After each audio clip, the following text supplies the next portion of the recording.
Chapter 38 Herding Cats. Ryan had been self-destructing, not in any of the overt, easily recognizable ways, but in more subtle, more worrying ways that he could even fool himself into thinking were normal. He'd been working overtime for no extra pay, thinking of it as a good distraction. He'd been working out to the point of exhaustion, convinced he needed to rebuild his strength, running late at night through Vagos territory despite their threats and the fact that the bruising from his last encounter with them hadn't subsided. A very small voice in his mind that sounded a lot like Jeff, or sometimes Jeremy or Jack, persistently asked him, "Are you trying to get yourself killed?"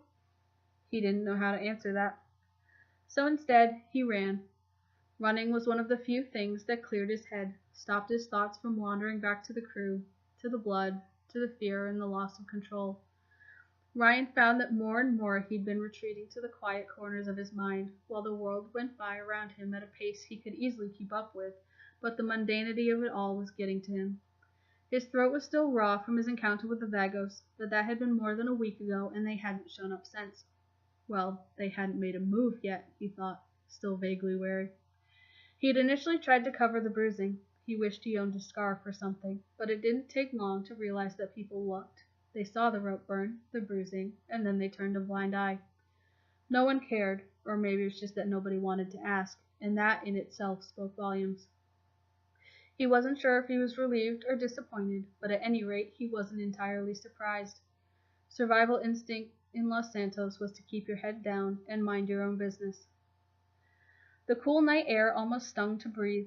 The full moon mercifully illuminated his path. His legs were still recovering, but he had to build the strength back somehow. He was approaching exhaustion, but he wasn't too far from where he now called home, however reluctantly. The pickup rolled past him a little too slowly for how quiet the neighborhood was, and it instantly put him on guard. It sped up to overtake him and pulled around a corner ahead. The hair on the back of his neck stood on end.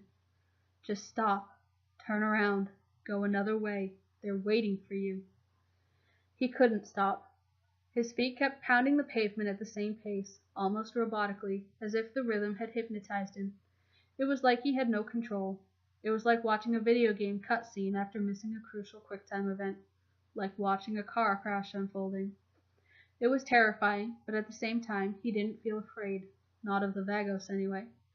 He was almost disturbingly calm, even as he recognized he was running into an ambush. The voice in his head sounded a lot like Jeremy, hysterically asking, "Are you trying to get yourself killed?" Maybe. He was startled by his own honesty, not entirely sure where it had come from. Still pleading for his legs to work with him, he rounded the corner and was hardly surprised when a foot shot out to trip him.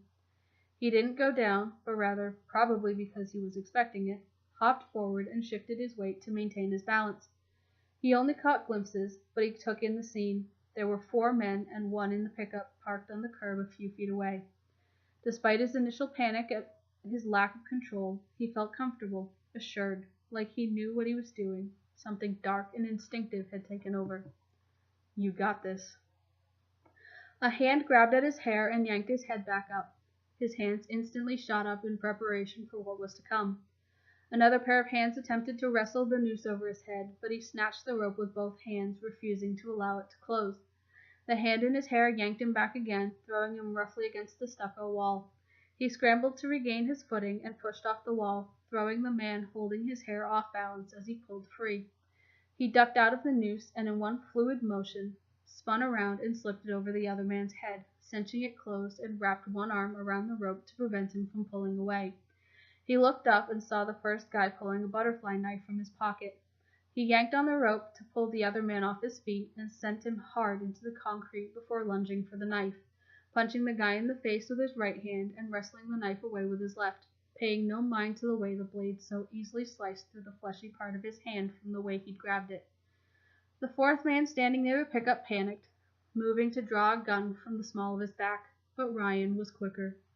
He moved with the easy, practiced fluidity of the vagabond, tossing the knife first from his left to his right hand, flipping it through the air to catch it by the handle, before sending it hurtling towards the other man and embedding it up to the hilt in his throat. The man clutched at his neck and gurgled. A pulsing fountain of blood spurted around the blade before he crumpled to his knees on the pavement, desperately slapping at the side of the pickup as he went down. It could not have played out more perfectly if Ryan had planned it. The driver heard the noise and took it as a sign to take off, accelerating away from the curb quickly.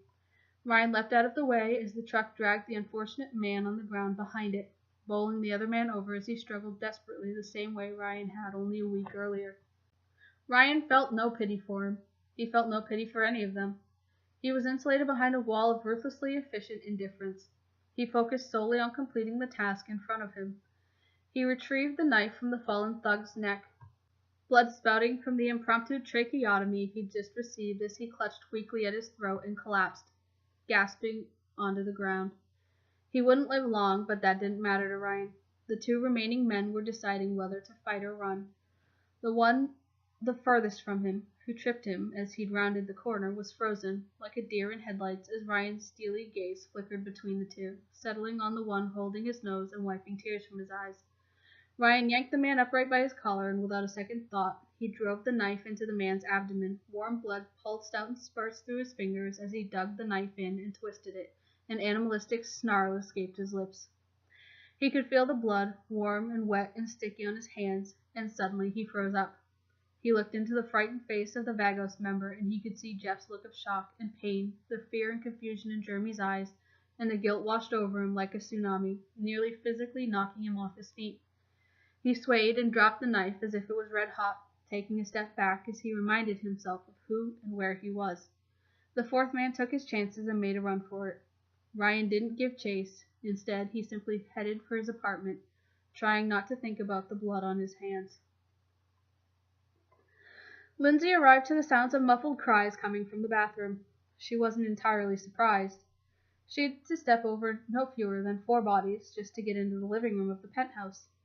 Jesus, you really weren't exaggerating, she started before she was cut off by an even louder scream that echoed through the penthouse and was suddenly cut off with a choked sound. Okay. Lindsay glanced around the room. Jeff, Jack, and Matt were examining the laminated map of Los Santos, while Jeremy had wiped a clean spot on the kitchen counter and was carefully constructing a sandwich while trying to ignore the blood.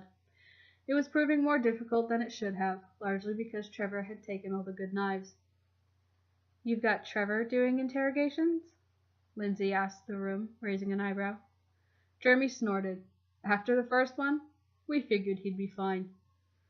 Lindsay didn't look too surprised, just sauntered over to sit on one of the stools at the kitchen counter and nodded thoughtfully. No word from Michael or Gavin, I take it. She smiled at him hopefully, but by now she figured she would have heard from them if they knew anything more. Jeremy pressed his lips together and shook his head apologetically. Not a fucking thing, Jeff called from the couch. We might know where they are, though, waiting on Traco for confirmation. As if on cue, there was another sudden strangled cry from the bathroom, followed by the sound of a running tap, and then silence. Trevor emerged, turning a phone over in his hands, trying to make the picture stay in the proper orientation.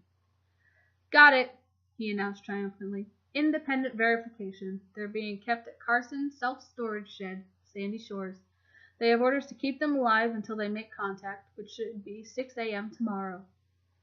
God damn, why do fucking early? Jeff immediately complained without thinking. Well, that's awesome.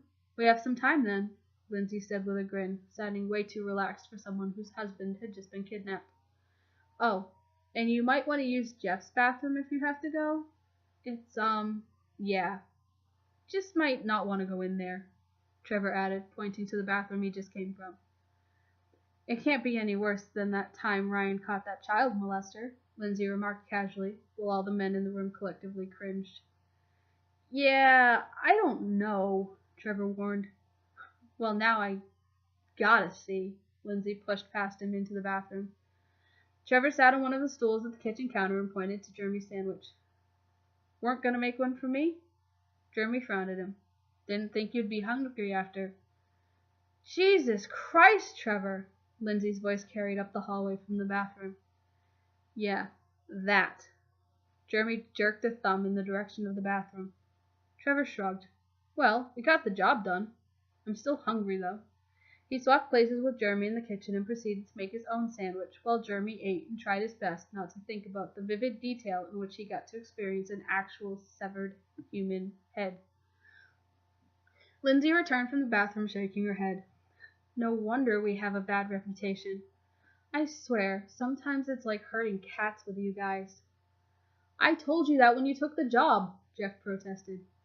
Lindsay smirked and cocked her head sideways. Yeah, well, luckily I happen to really like cats. Oh, trust me, we fucking know.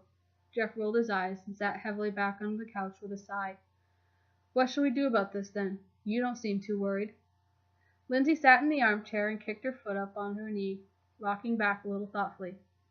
Look, guys, Lindsay interrupted, bringing the argument to a halt. You're gonna have to trust me here. Steffi's already sorting stuff out for us. We've got this. Jeff looked confused. Wait, what? Steffi? You hired Steffi before I was promoted, remember? She's sorting things. That's her job. Jeff frowned and rubbed his face. All right. I thought, okay, whatever. Is there anyone else I should know about before we continue? Well, Lindsay continued a little sheepishly, there's a team of maybe half a dozen or so. Half a dozen? Jeff repeated incredulously.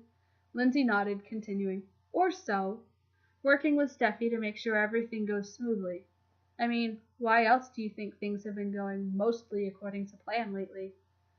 Jeff shook his head with a shrug. I assumed it had something to do with Trevor. Lindsay followed Jeff's gaze as he looked over to Trevor in the kitchen, who was attempting to cut through a tomato with what looked like a cheese knife. Instead of slicing, the tomato simply squished under the pressure of the knife, exploding in a burst of seeds and juice all over Trevor, Jeremy, and the kitchen counter. Really? Lindsay asked skeptically, cocking an eyebrow. Jeff bowed his head and sighed into his hands. Whatever, he mumbled through his fingers. I trust you.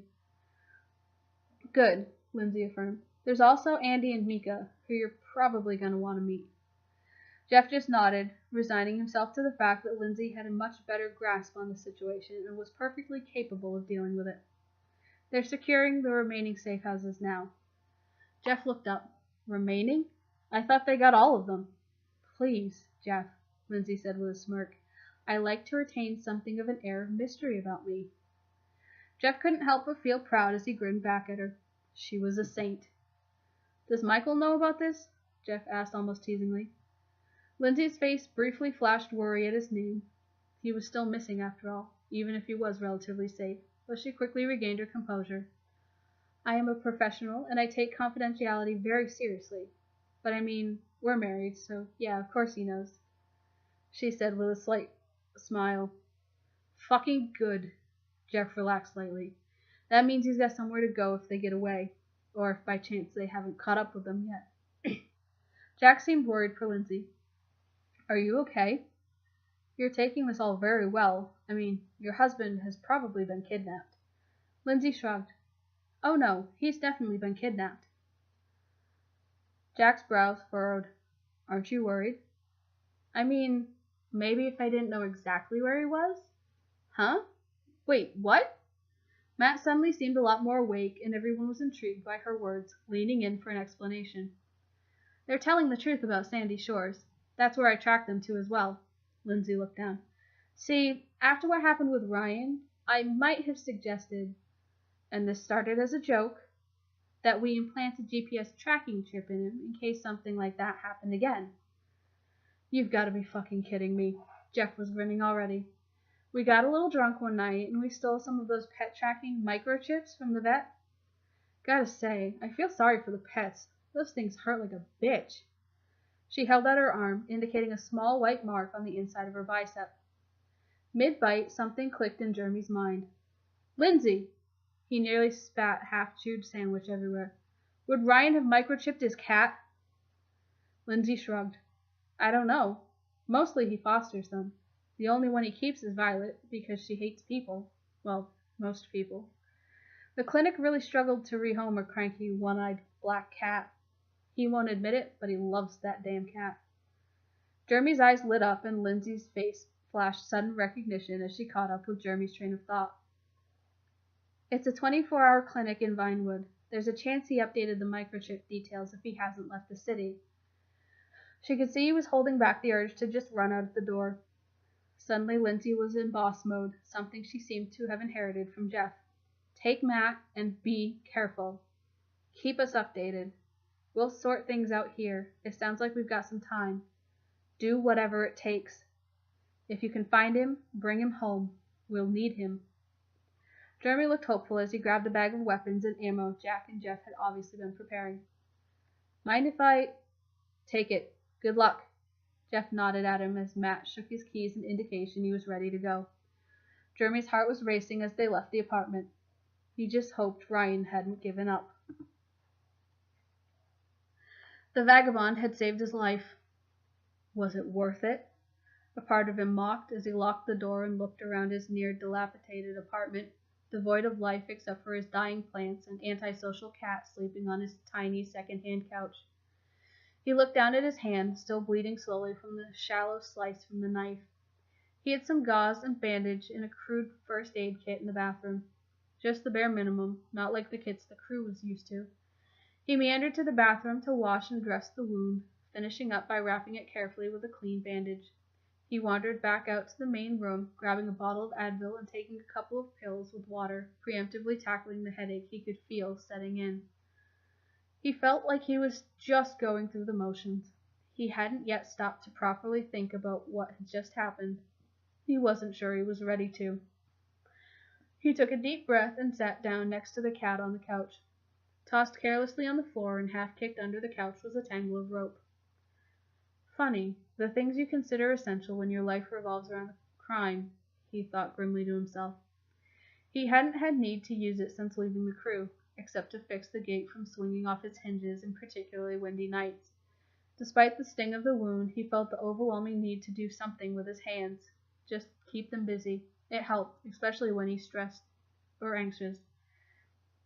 He picked up the rope and absent-mindedly started running his fingers along the length of it, twisting it into shapes in his hands, tying off knots from memories he replayed what had happened in his mind. He should be dead, but he wasn't. The Vagos would figure it out now. At least one of them had witnessed enough and gotten away. It wouldn't take much to put it together. The vagabond was still in Los Santos, hiding in plain sight. Ryan didn't fear them. He wasn't worried about them killing him so much as he worried they would sell him out to the randoms, that he would be used as a pawn in their games, as a lure for the crew, that he might be used against them. Judas. He couldn't let it come to that. His thoughts drifted back to the crew. Even if he couldn't bring himself to properly acknowledge it, he missed them more than anything. He wondered what they were up to, if they were safe, if the lads were driving Jack and Jeff up the wall yet, if they'd moved on. He wondered if Jeremy had recovered fully, if he'd done any permanent damage. He ached for the life he'd left behind, for goddamn plants. And to keep them safe, he reminded himself, safe from me. Tonight had been a stark reminder of just how dangerous he was, how little control he actually had. Was it just going to get worse? What if he lost control for good? Judas supposedly went mad with guilt after his betrayal. He felt a tug at the end of the rope and looked down. Violet was playing with the loose end of the rope, batting at it. In his hands, he'd tied a noose. His blood ran cold. In the end, he hung himself. Don't read too much into that, he muttered to the cat, who seemed to glare at him with her one good eye. He swiftly undid the noose and threw the rope aside, Violet chasing after it, rolling around on the floor like a kitten despite her age. He let his head fall into his hands. Where am I meant to go from here? A rapid knock at the door snapped Ryan out of it. He peered through the blinds to try to get a better view of the front door, but the window was too caked in dust and grime to get a good look. He kept the security chain on as he cautiously cracked open the door. Hey, can I come in? Ryan hesitated. His heart skipped a beat. He stared down at the man on his front step, his face largely hidden beneath the wide-brimmed Stetson. He looked far too colorful in his bright purple blazer, especially for this part of town, this late at night. His head whipped around, clearly and justifiably wary of the Vagos' presence in the projects. Please, Rye? Ryan swallowed and opened the door, quickly ushering him in, checking to make sure no one had seen him enter before closing and locking the door behind him. As he turned around, he had to do a double take.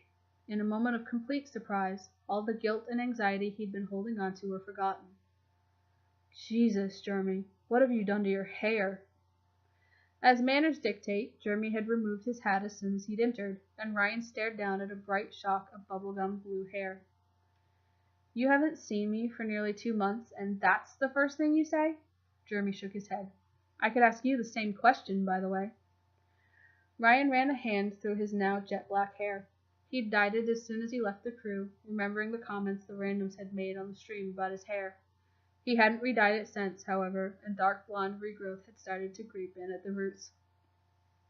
I mean, Ryan started, but before he could get any further, Jeremy cut him off. You just left. There was a hint of resentment in Jeremy's voice. Ryan cringed slightly. I did. And you've been here the whole time? Ryan nodded, all the awful feelings returning to him. You didn't even say goodbye. Look, I didn't exactly think it through, okay? I stabbed you. You'll have to forgive me if I didn't think you'd appreciate a going-away party. His attempt at humor fell flat in his delivery, specifically at the way his eyes shimmered. Besides, it's not like I was really gone, more like just not here right now. But we didn't know that. To us, you were just gone. You could have been dead for all we knew. Ryan felt the blood drain from his face, and he suddenly felt dizzy with a nagging thought at the back of his mind at how close it had come to being true. Jeremy's brow furrowed as he spied the bruises, remembering Sam's words. You know he probably offed himself, right? His hand went to his own neck. You didn't try to... Oh, no. The goddamn Vagos tried to lynch me a couple days ago. He quickly explained, but he wondered if there was a part of him that could have gone through with it, if it had come to it. An apt end for a villain. He shook off the thought, fingers gently prodding the bruise, examining if it still hurt to touch. It was still sensitive, but no longer painful. They didn't recognize me, luckily. Jesus, Ryan. Until tonight, when they tried again. He held up his freshly bandaged hand, a faint line of blood seeping through the off-white cloth. He offered a half-hearted smirk. Think it's fair to say my cover's been blown. Damn it, Ryan, you should have told us, Jeremy scolded. Ryan looked tired. He felt exhausted, physically and mentally, and ran his hands through his hair again. What do you want, Jeremy? He asked flatly. Jeremy looked like Ryan had slapped him, and Ryan instantly felt bad, but Jeremy recovered quicker. What do you think I want? He replied, with more than a little salt and sarcasm. So, you're trying to convince me to come back, then? Ryan said finally, crossing his arms over his chest, his expression growing more serious. Jeremy moved in closer, and Ryan took a half step back, mindful of his previous outbursts, not wanting to risk getting too close. We need you, Jeremy started. Ryan cut him off again. No, you don't. You've got Trevor. It is Traco filling in for me under there, isn't it? Jeremy nodded, and Ryan went on. He's doing great. You guys are fine. But I'm a liability, Jeremy. The pain was clear in his voice, even though he did his best to hide it. You, above all people, should know that. Jeremy bit his lip and hesitated for a moment, a somber look crossing his face as he leaned back against the back of the couch. He was quiet for a moment, reflective almost, gathering his thoughts.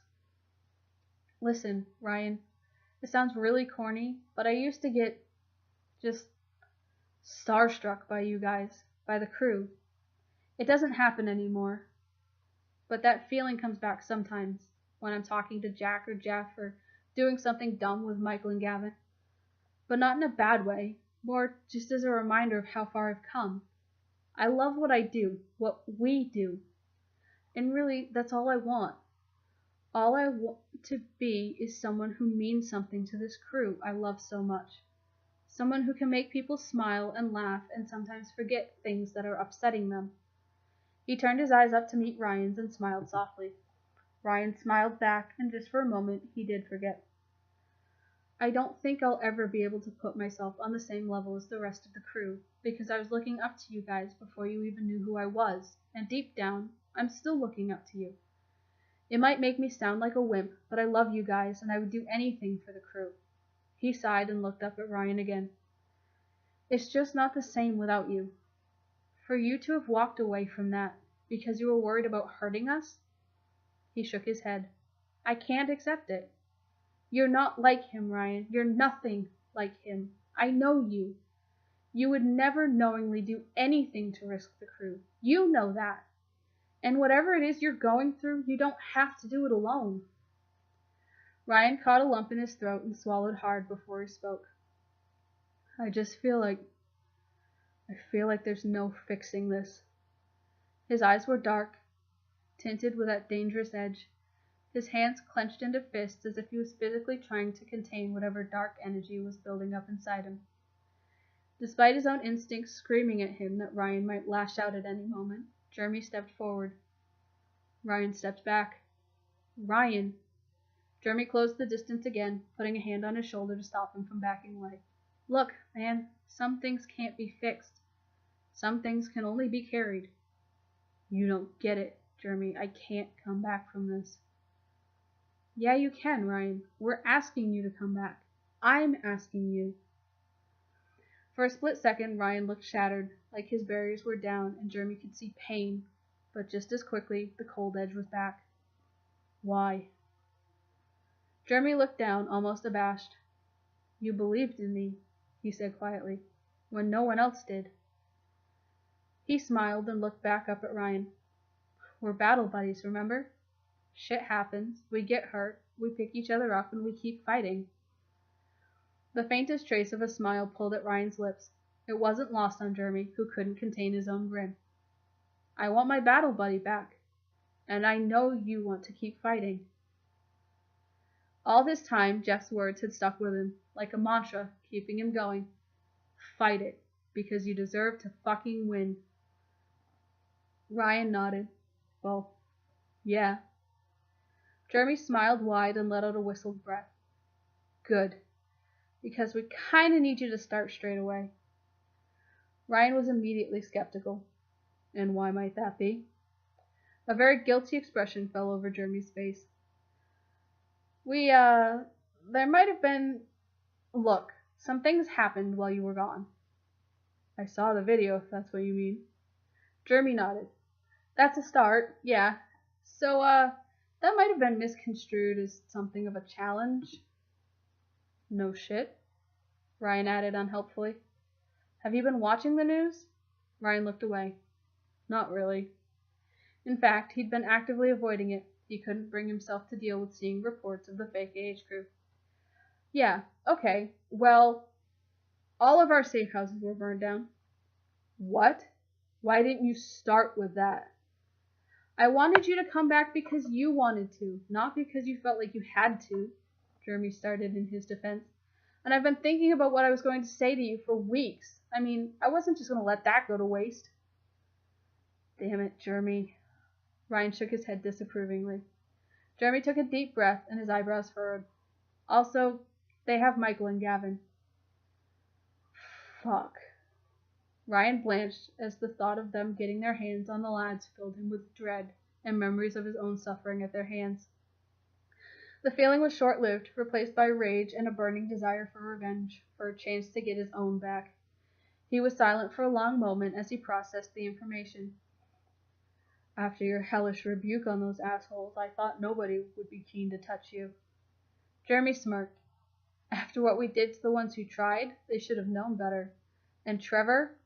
He better be upholding my reputation, Ryan interjected. He joked, but there was a slightly more serious tone to it.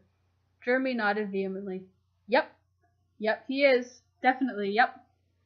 Ryan looked proud, and Jeremy continued. We're working on a plan, but we gotta go right now. I suppose we can come back for your stuff. We'll have to be careful, though. Pretty sure we're gonna be tailed. They might try to set up a trap for us if we come back. Ryan looked around at the barely furnished room. Nah, I'll just grab the cat and we can get the fuck out of here.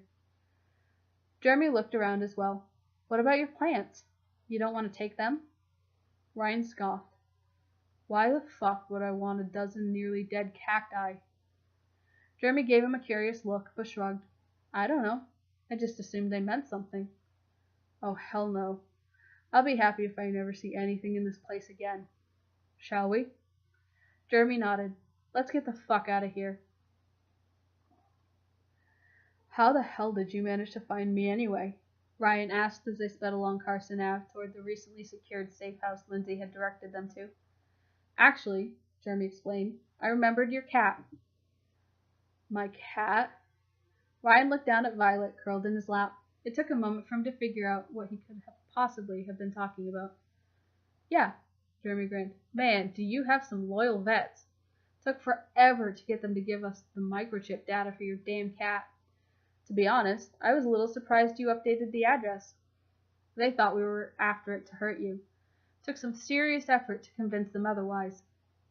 Ryan looked shocked and mortified. Jeremy suddenly realized why. Oh, no. We didn't torture anyone. Holy shit, no.